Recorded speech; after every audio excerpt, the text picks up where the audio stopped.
En noviembre de 1918, en pleno auge de la Primera Guerra Mundial, Alemania se convirtió en el epicentro de una revolución que cambiaría para siempre el curso de la historia. La Revolución Alemana de 1918, conocida también como la Revolución de Noviembre, marcó el fin de la monarquía alemana, el Kaiser Guillermo II y la instauración de la Primera República Alemana. Este tumultuoso periodo fue testigo de enfrentamientos políticos, luchas sociales y un fervor revolucionario que alteraron drásticamente el panorama político y social de Europa por siempre. Antes de la Revolución, Alemania estaba gobernada por el emperador Guillermo II. La monarquía alemana se caracterizaba por su régimen autoritario y por ser una de las principales potencias en el conflicto de la Primera Guerra Mundial. Sin embargo, a medida que la guerra avanzaba, la situación en el frente se volvía cada vez más precaria. Alemania enfrentaba una crisis económica y social agravada por el bloqueo naval de las potencias aliadas, la escasez de alimentos y la pérdida de vidas en el frente. La población estaba hambrienta y cansada, y el descontento se extendía cada día más.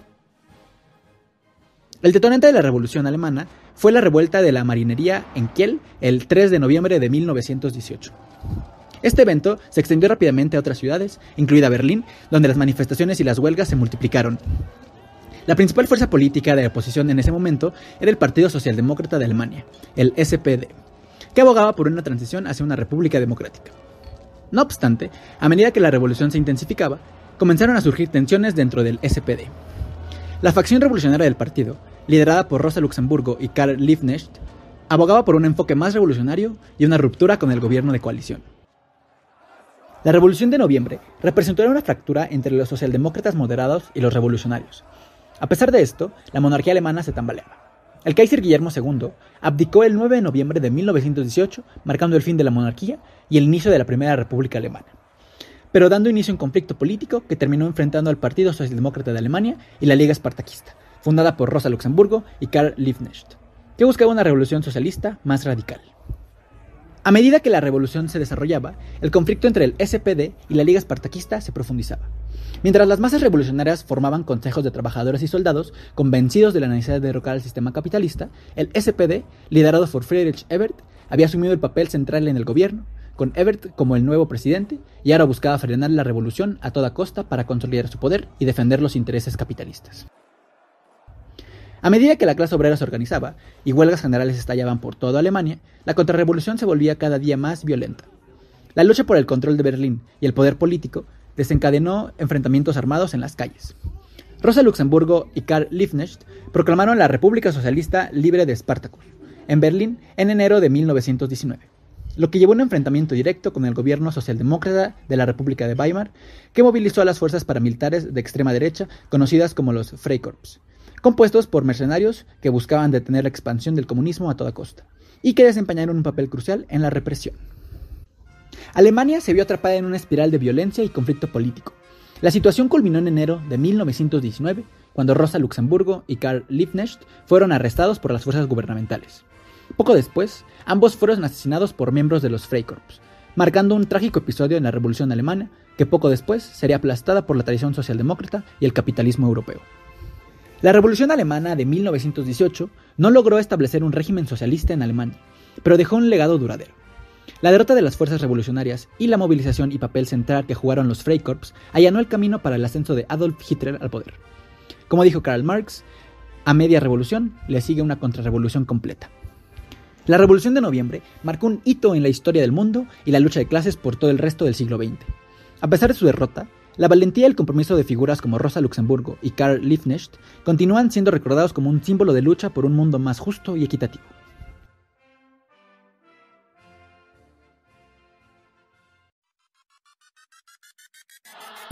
La clase obrera y el pueblo están en disposición de combate, están decididos a defender sus conquistas y están más decididos hoy que nunca a conquistar su futuro.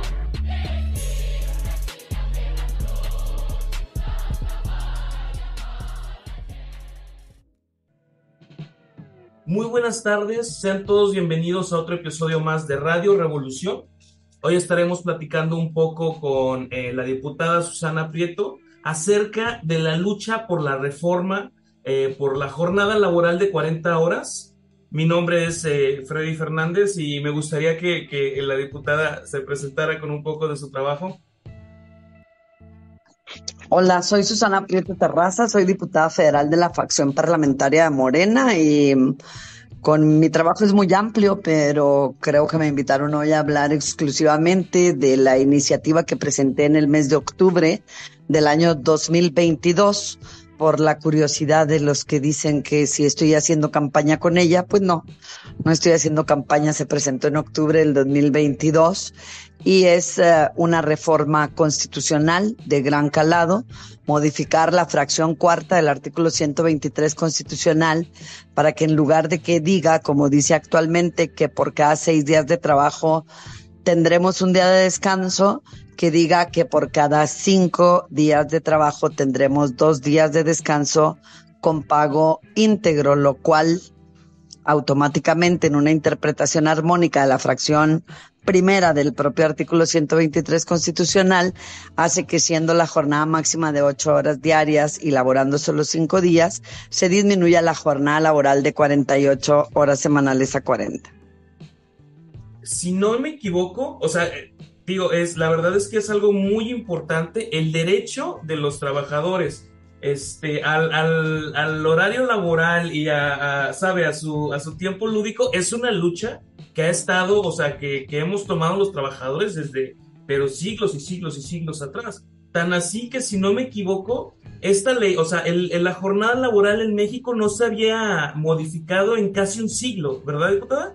Si no me En equivoco. más de un siglo, hace 108 años que no se modifica, y en México se resumen las luchas fundamentalmente del año 1887 hasta la Constitución de 1917, que realmente vemos que empieza a tener aplicabilidad por allá con Lázaro Cárdenas en 1938, pese a que ya era la carta magna del país, porque evidentemente esta constitución se conforma con el resumen de los logros históricos del movimiento revolucionario en México, ¿no?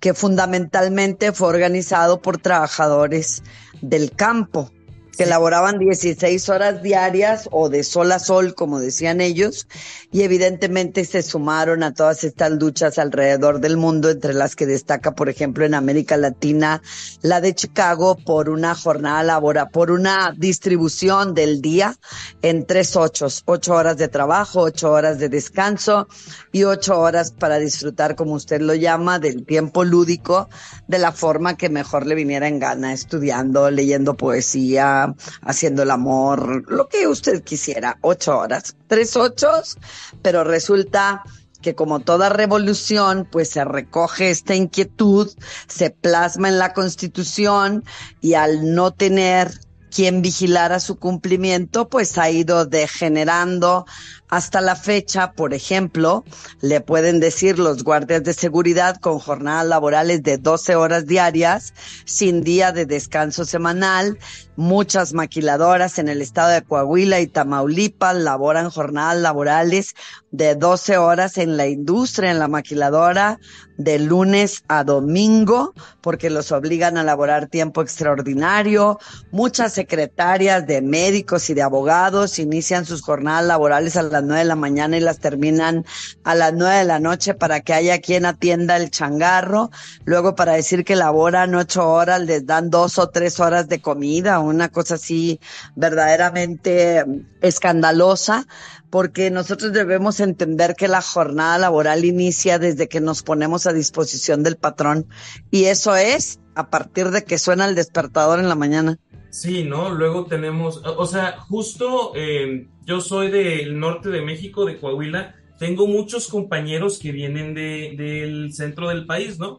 Y varios me comentan de que les gusta más el ritmo de vida, ¿sabe? De ciudades más pequeñas, porque en Ciudad de México, o sea, aparte de las 3 o 4 horas de transporte que hace una persona diario, o sea, luego échale 10 horas de trabajo y mis compas me dicen, oye, pero es que no da tiempo para tener una vida. Y ese ha sido como el centro, ¿no? De la lucha, desde el movimiento de las 8 horas en Chicago, pues que los trabajadores tengan tiempo para tener una vida, o sea, porque realmente, si no, o sea, es cuando terminamos en esta situación en la que solo somos máquinas más, ¿no? Pero, o sea, creo que la lucha ha demostrado que los trabajadores somos el corazón, o sea, el corazón así productivo pues, del mundo, ¿no? O sea, es una Pero lucha. depende de dónde trabajes, ¿no? Porque se ha convertido en un mito el hecho de que solo en las grandes ciudades se tardan los trabajadores horas en trasladarse de su domicilio particular a su lugar de trabajo y viceversa, de su trabajo a su casa. Porque, por ejemplo, si eres del norte del país y estás en un estado como Coahuila, cargado de industria maquiladora, transnacional, inversión extranjera directa, sabrás que el servicio de transporte en nuestras ciudades es pésimo.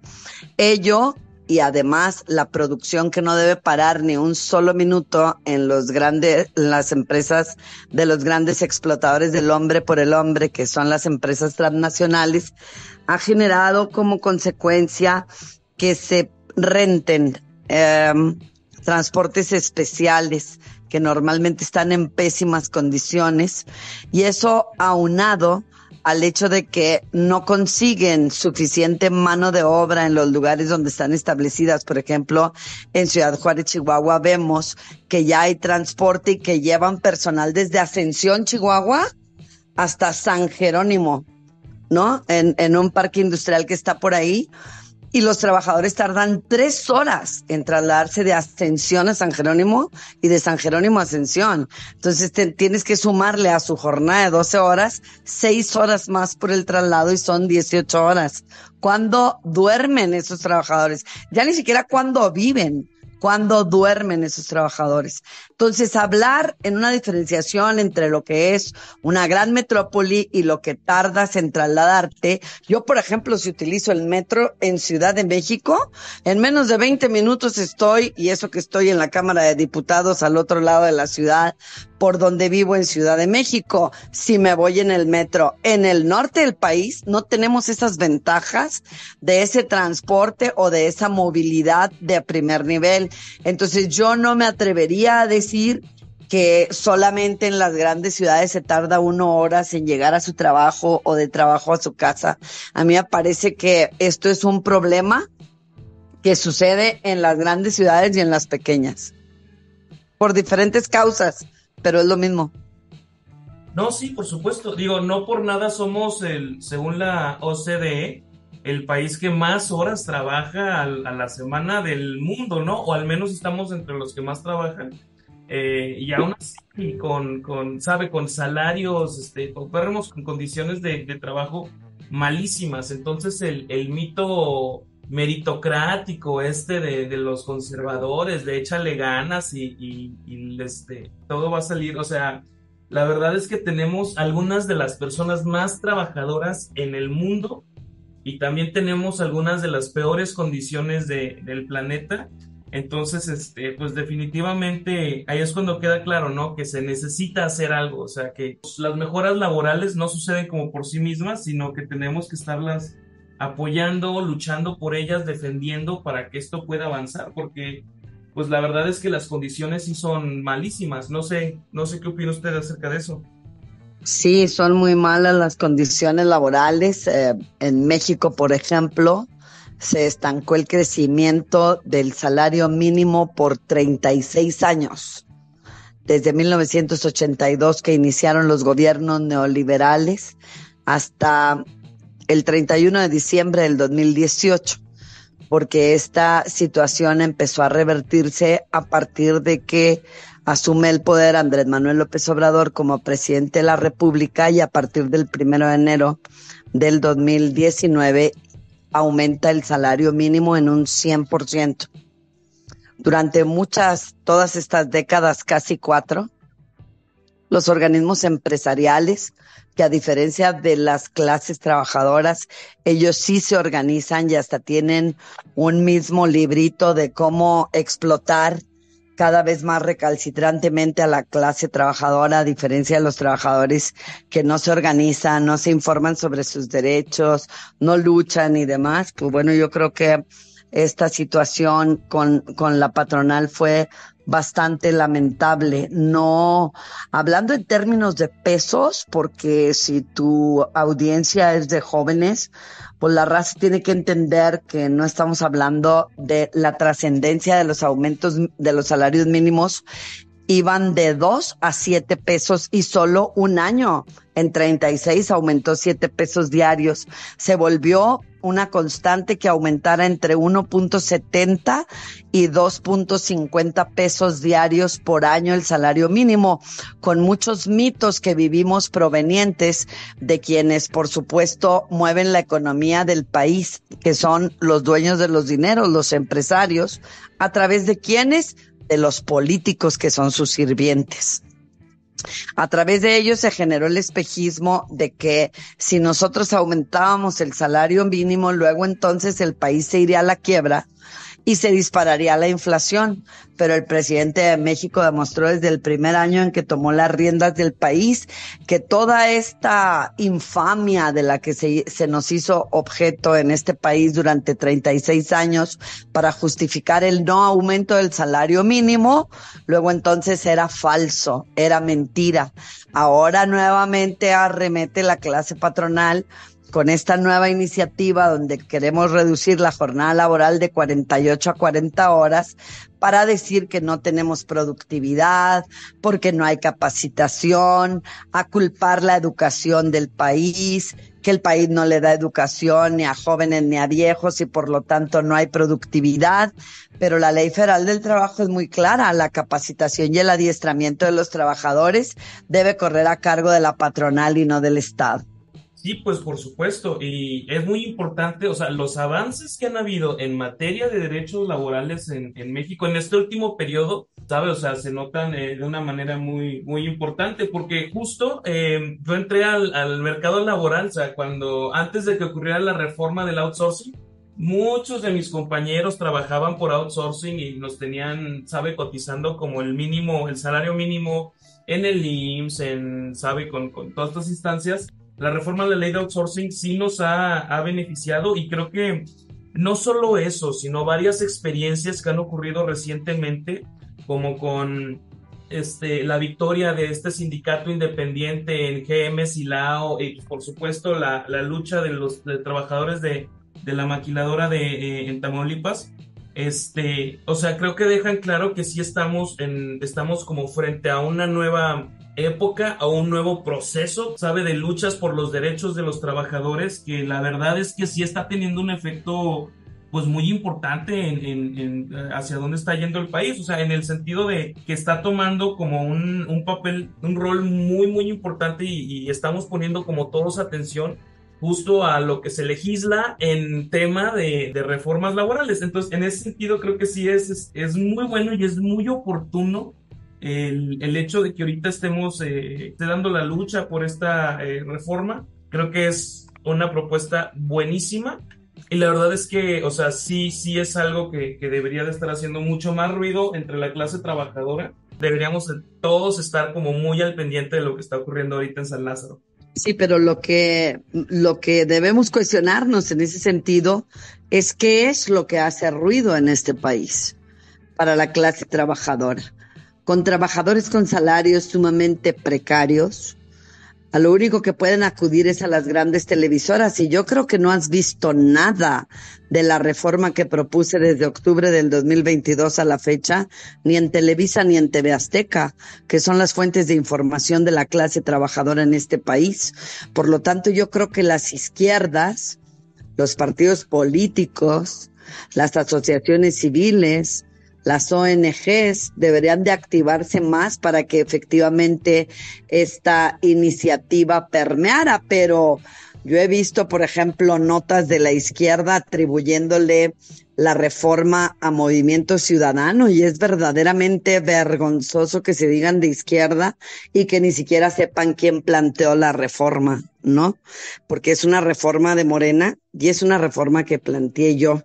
Solo que Álvarez Maínez, un diputado de Movimiento Ciudadano, el 25 de abril del 2023, subió una nota a su Twitter diciendo que la iniciativa era de él. porque él y otro diputado varones se montaron a la iniciativa una vez que ya había salido un dictamen en sentido positivo de la Comisión de Puntos Constitucionales y plagiaron de alguna forma la iniciativa y dijeron que se aludiera a ella. Se aludió en el dictamen, pero diciendo que ya se había votado la mía. Entonces la iniciativa no es de Movimiento Ciudadano, es finalmente de la facción parlamentaria de Morena, y no es que se trate de establecer o que sea importante o trascendental para la clase trabajadora de este país ver el origen o de dónde viene la iniciativa. Quien la planteara hubiera sido trascendental para la clase trabajadora, pero de eso a que se admitan plagios o que otros partidos políticos se atribuyan la iniciativa cuando no fueron los iniciadores, pues me parece verdaderamente irresponsable por parte de la izquierda, ¿no? Algunas fuentes de la izquierda que lo han visto, ¿no? Y a mí me parece que sí deberíamos de tener más responsabilidad, sí deberíamos de sumarnos más. Ha ayudado mucho este hashtag que creé hace algunos meses hashtag yo por las 40 horas, pero luego cada quien lo pone como le da su gana. Hasta en eso han errado las izquierdas. Unas le ponen hashtag yo por las 40 y luego otros con minúsculas, cuando la primera es con mayúsculas, para poder hacer tendencia y llegar a más trabajadores y trabajadoras en el país, porque esta iniciativa va a beneficiar a 57 millones de mexicanos y mexicanas que están productivamente activos, pero otros han hecho páginas también y han dicho hashtag yo por las 40 horas y han puesto horas abreviado HRS, otros han puesto 40 que es con número y lo han puesto con letra. Entonces sí me parece que ha faltado gente que esté políticamente activa con los trabajadores diciéndoles que esta lucha es trascendental para poder llegar a los diputados. Y otra parte muy importante de trabajadores se han dedicado a estar poniendo este hashtag cada vez que se despiertan y antes de acostarse, han acudido a las mañaneras a ponerlo, en cada publicación que pone cada diputado, sea de la facción parlamentaria que sea, les ponen hashtag yo por las 40 horas y bien escrito, de tal forma que hemos sido tendencia durante los últimos meses y sobre todo días, desde que empezaron los parlamentos abiertos para acá, tendencia en redes sociales, y son cada vez más los trabajadores que se informan de que está interpuesta esta ya dictamen, porque ya pasó a puntos constitucionales y todos los partidos políticos votaron a favor, a excepción del Partido Acción Nacional. No, sí, o sea, la necesidad de, ¿sabe?, de apuntar las miras y poder estar todos tirando como en el mismo sentido es muy importante, sí, cuando esta es una reforma que tiene beneficios. Es que la verdad sí son, no, o sea, son simples, son algo que una examinación rápida, o sea, porque luego dicen, ay, es que ya hay muchos trabajadores que ya trabajan las 40 horas, perfecto, legislemos eso, ¿no? Y hay otra serie de personas que no tienen horarios fijos, bueno, entonces también estamos concentrarnos en todo eso.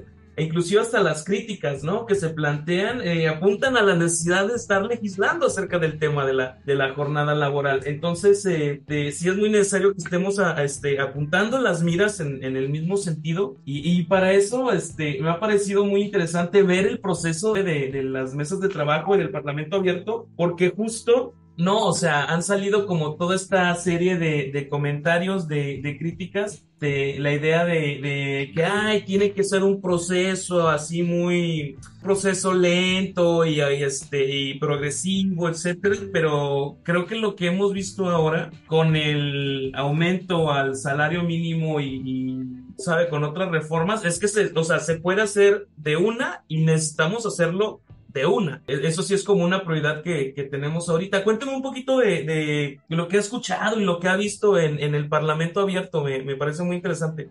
La oposición fundamental proviene de la clase patronal. La clase patronal siempre privilegia sus ganancias.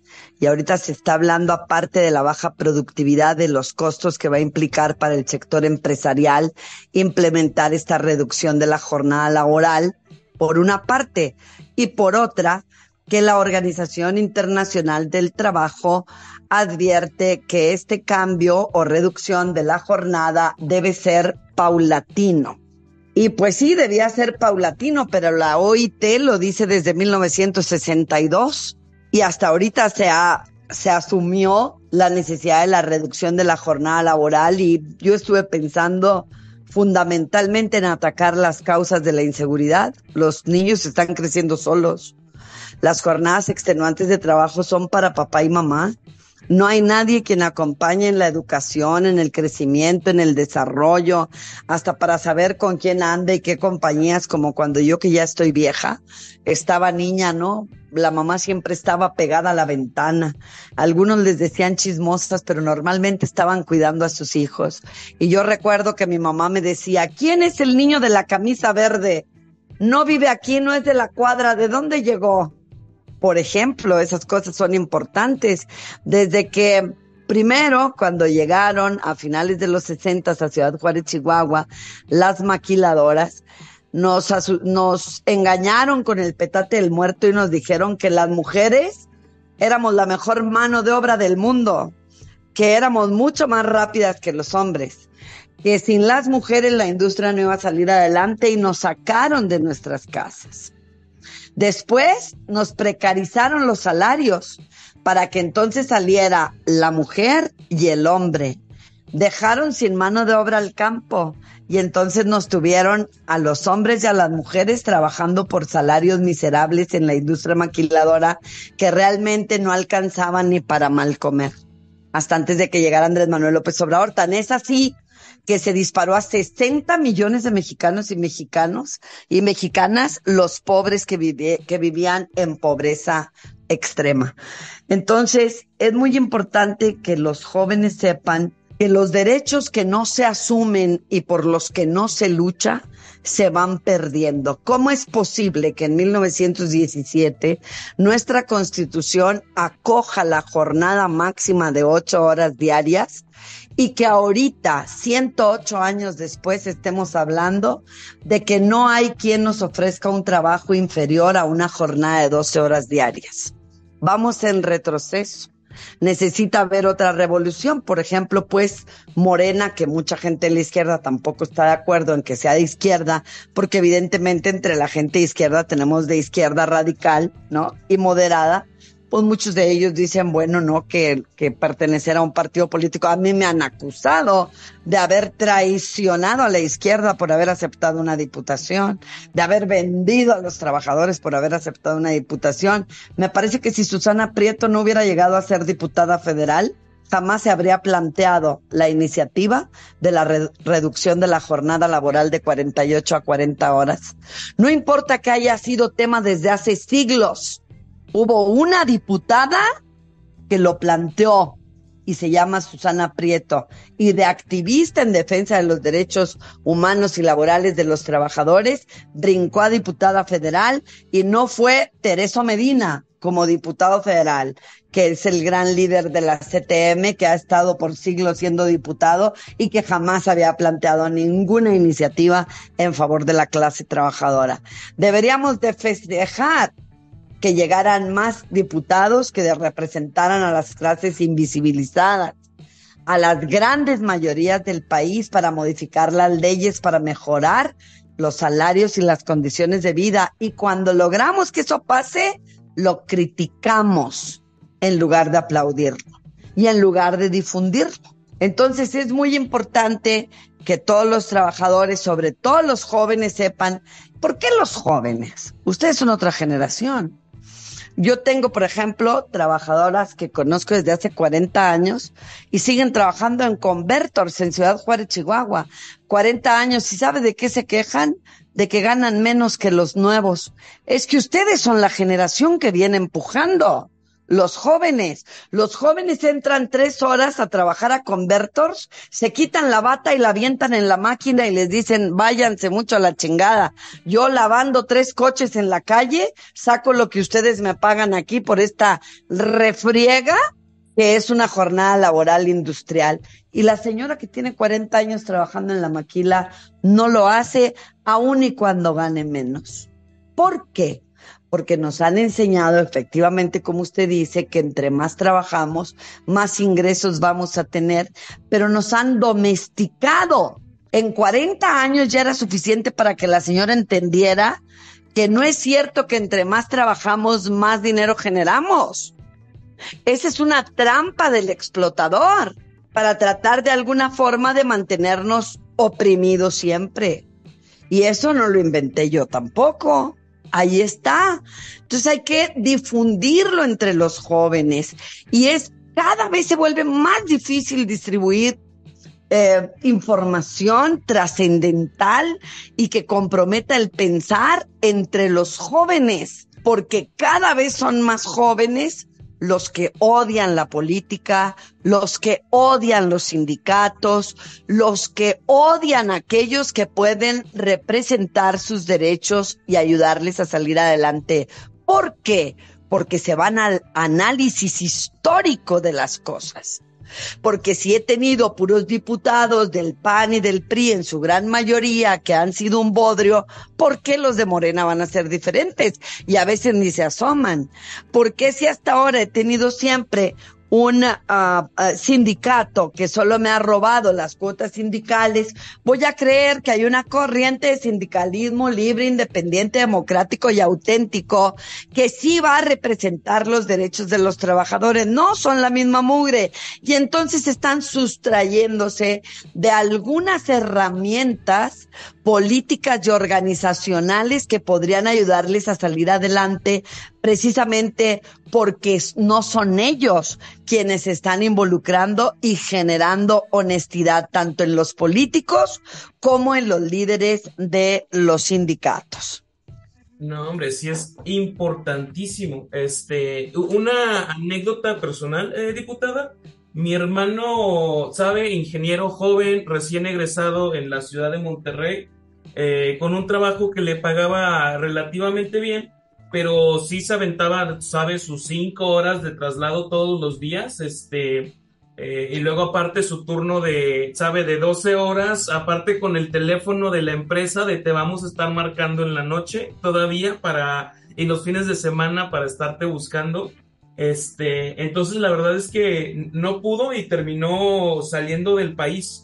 O sea, lo importante de esto para los jóvenes es que entendamos que esa es la realidad laboral actual. O sea, no es como en las películas, no es como que uno pueda decir simplemente, es que yo voy a ser más listo y voy a agarrar el mejor contrato. La realidad de la situación laboral en México es que sí necesitamos poner atención y necesitamos intervenir. O sea, regresando a la situación, por ejemplo, de mi hermano y de miles y miles y miles de mexicanos jóvenes que se integran al mercado laboral, lo que necesitamos son victorias. Es importante retomar el tema histórico, es importante la disputa política por estar construyendo, pero lo que necesitamos ahorita es generar las victorias y es crear las condiciones para que más jóvenes puedan participar, para que digan, ¿sabes qué? O sea, sí fueron 90 años, casi 100 años de puros diputados y de políticos que no representaron en su gran mayoría a la clase trabajadora, pero mira, ahora sí hay gente que lo está haciendo y podemos plantearnos entrar y tener influencia en todo el sistema, pero desde nuestra, ¿sabes? O sea, desde nuestra propia convicción, desde la convicción joven, desde la convicción de proletario, desde todas estas como condiciones que necesitamos defender, porque sí, o sea, los derechos laborales han estado siendo atacados y la verdad es que ahorita estamos en un punto en el que nos va bastante mal laboralmente, o sea, y creo que muchos jóvenes lo reconocen, como lo comenta, cuando se meten a la industria y se dan cuenta de que, pues, ay madre, o sea, en esta empresa me están explotando bien feo y en la otra también y en la otra también, pues lo que necesitamos es acción colectiva, ¿no? O sea, eso es lo importante ahorita. pero estoy completamente de acuerdo con usted, pero le quería preguntar, ahorita, ¿en dónde está la reforma y cuáles son los retos que usted identifica de que no, hombre, vamos a tener problemas con esto y necesitamos anticiparnos y prepararnos para tal momento? O sea, me gustaría también escuchar un poco de eso.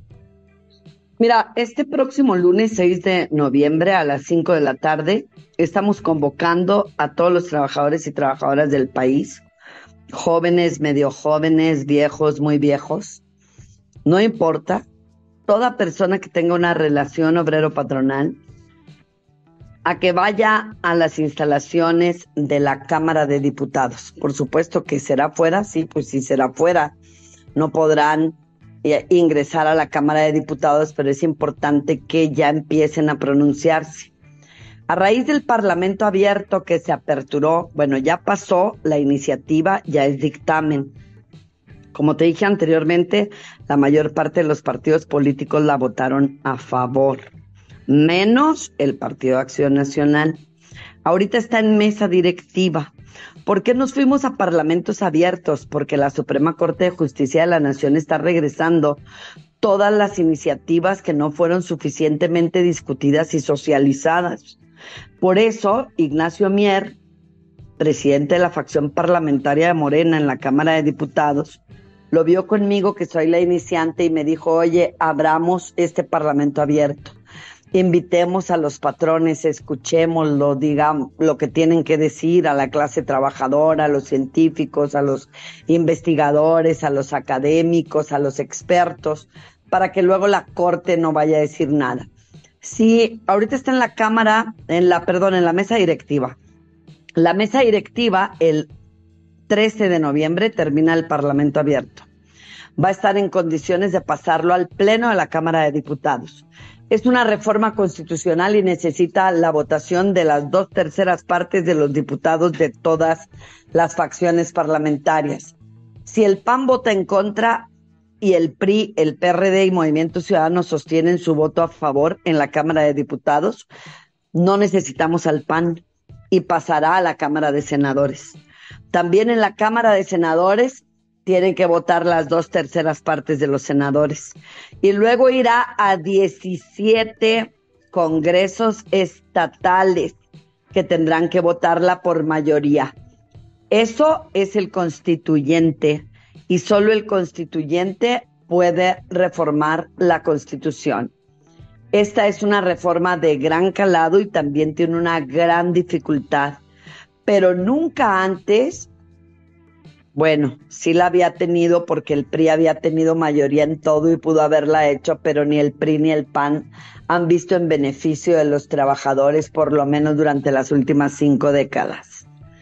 Ahorita Morena tiene las condiciones de hacerlo, pero no creo que lo vayan a hacer, y menos en tiempo electoral, si los trabajadores no se manifiestan. Esta es una invitación que estamos haciendo a acudir fuera de la Cámara de Diputados. Pero si tú me estás viendo en Guadalajara, en Ciudad Juárez, en Saltillo, en Hidalgo, en Tula, en el Estado de México, ustedes pueden hacer manifestaciones en las plazas a favor de la reducción de la jornada laboral de 48 a 40 horas. Se pueden organizar. Es necesario que la clase trabajadora entienda que si no se organiza no van a poder lograr nada. Yo soy la iniciante, ya logré un dictamen y la verdad una golondrina no hace verano, pero la clase trabajadora puede. Hemos visto cada año en el presupuesto de egresos de la Cámara de Diputados cómo van y se manifiestan transportistas, maestros, empleados de la educación, del Poder Judicial de la Federación, y logran sus cometidos. Pero no hemos visto a la clase trabajadora pronunciarse a favor de esta iniciativa, materialmente me refiero, con su presencia en la Cámara, a esta iniciativa que va a beneficiar a 57 millones de trabajadores y trabajadoras.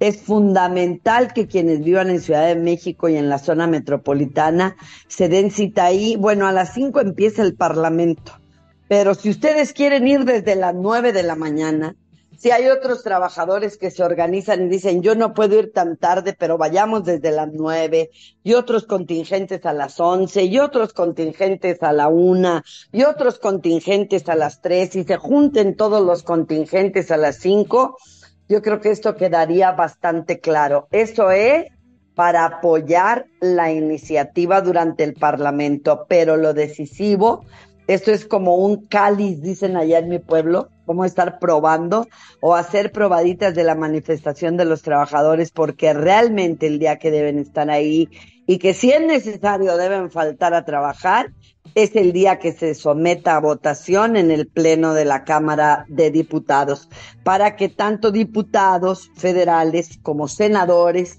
y diputados locales de Morena en 17 entidades federativas puedan medirle el agua a los camotes y puedan palpar, que puedan ver, que puedan escuchar que es un reclamo de la mayoría de la clase trabajadora. Es trascendental que lo hagan y estamos en un gran momento porque Morena tiene 24 estados en los que gobierna y sí tiene más de 17 congresos locales donde tiene mayoría de diputados de Morena. Entonces hay que pegarse a Morena. Morena puede sacar la iniciativa una vez que tenga las 2/3 partes de la votación en la Cámara de Diputados y Senadores. Entonces, ¿dónde debemos ahorita centrar las fuerzas y nuestros mejores intentos? En las instalaciones de la Cámara de Diputados, y cuando la vayan a votar los senadores en la Cámara de Senadores. Y cuando se les diga, estar pendientes de mis redes sociales, Susana Prieto Terrazas, lic.Susana Prieto Terrazas, para que cuando se les dé el anuncio también de que va a ir, por ejemplo, ¿qué te diré? ¿A qué estado? A Sinaloa. Que estén pendientes todos los trabajadores de Sinaloa y vayan al Congreso a exigir que se pase la iniciativa. Si no nos organizamos, pueden jodernos, como nos han jodido 108 años ya. No, sí, aparte es muy importante también dejar claro de que si en este momento se disponen los diputados de las otras bancadas como a querer traicionar a la clase trabajadora, pues se los vamos a cobrar, ¿no?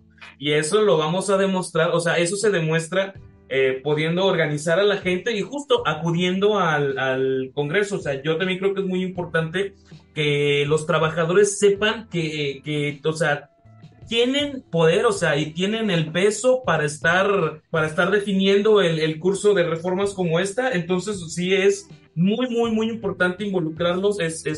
Fue una idea muy buena lo de los parlamentos abiertos.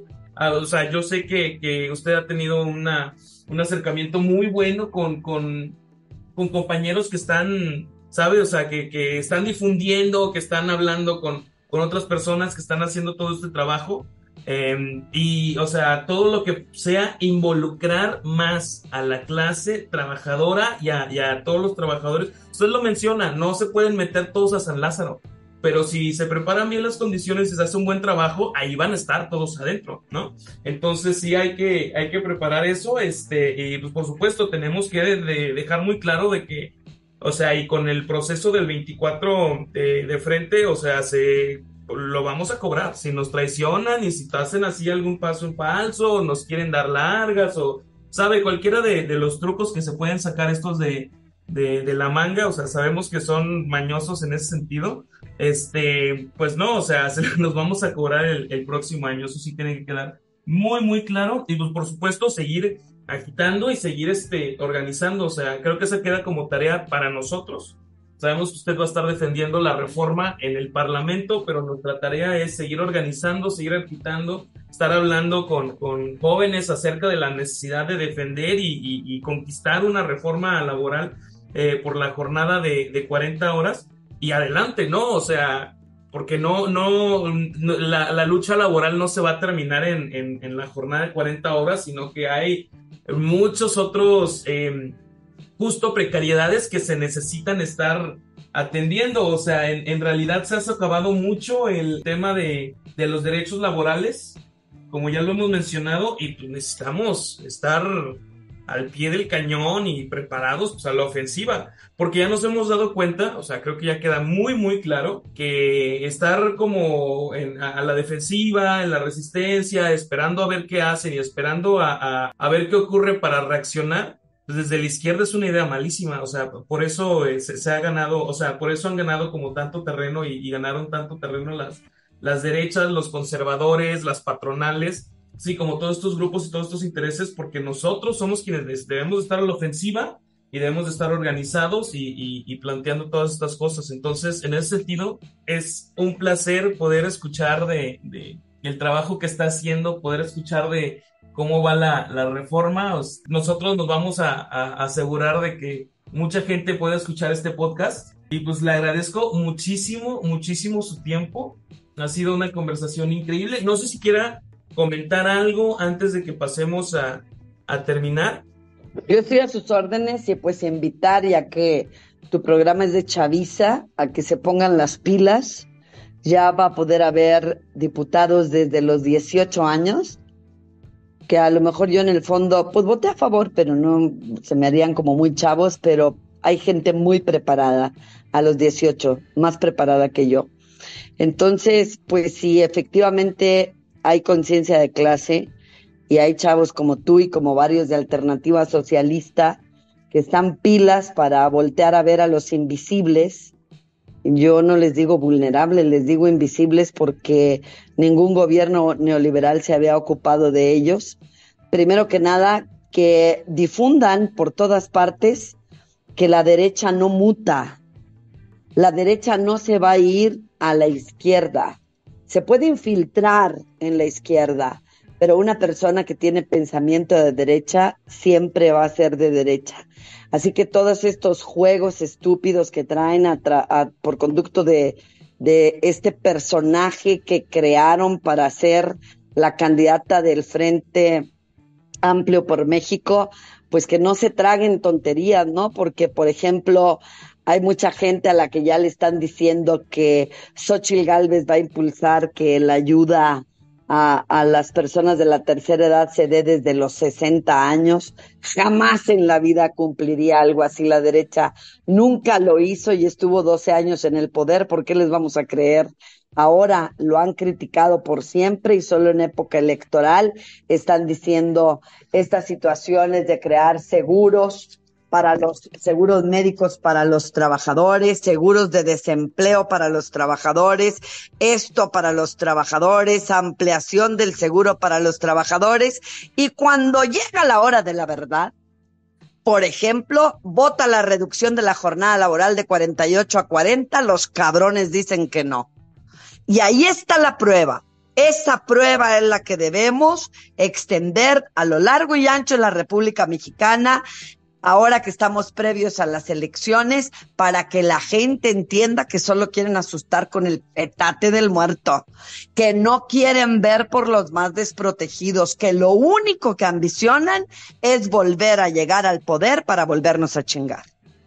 Sí, por supuesto, y seguir robando y explotando a sus anchas. Pero muchísimas gracias, diputada. Ha sido una conversación muy buena.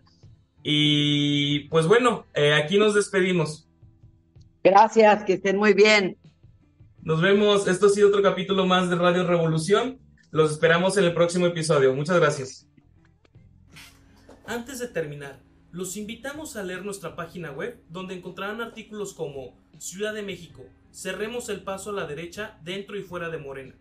Desde el pasado 29 de noviembre y hasta el próximo 29 de octubre se llevarán a cabo las encuestas rumbo a la definición de la candidatura de jefe o jefa de gobierno de la Ciudad de México.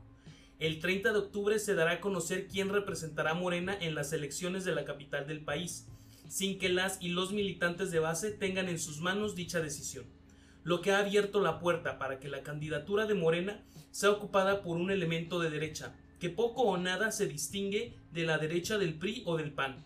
El descontento de las y los militantes no se ha hecho esperar, desde rechiflas en eventos públicos donde se habla de García Harfuch, hasta el vacío en mítines de Morena como el pasado 24 de octubre en el Estadio Azul. Y Estados Unidos, la amenaza de una recesión acecha nuevamente. Una recesión, especialmente una recesión profunda, será un desastre para los trabajadores. Significa el regreso del desempleo masivo, la gente perderá sus hogares y aumentará la pobreza. Muchas gracias por escucharnos. Hasta la próxima. La clase obrera y el pueblo están en disposición de combate. Están decididos a defender sus